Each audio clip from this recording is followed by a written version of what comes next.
Huwag umanong magtataka kung balik GMA si kapamilya actress Lovie po. Pero huwag kayong mag-isip ng iiwan na niya ang ABS-CBN Studios para nga sa promotion ng kanyang guilty pleasure movie. Mag-guest si Lovie sa ilang shows ng dati niyang Mother TV network ang Kapuso nga. Chika ng isang nakakaalam sa schedule ng promotion ni Lovie. 3 beses daw siyang sasalang sa It's Showtime na ipapalabas sa GMA7 at GTV.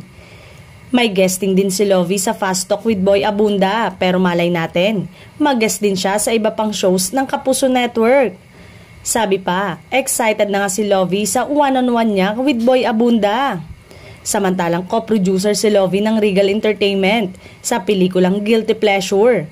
Kaya naman kahit sa promotion ay tutok na tutok ang tinaguriang Supreme Actress.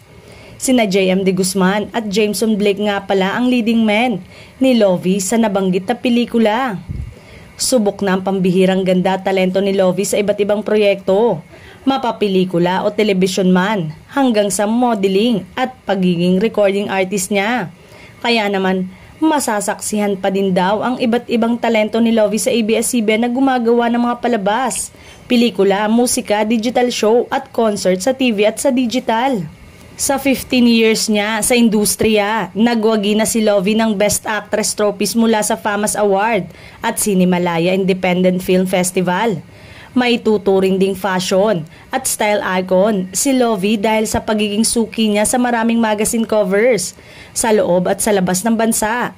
Isa rin siya sa pinagkakatiwalaang brand endorser sa bansa na mahigit na 11 million followers sa personal social media pages niya.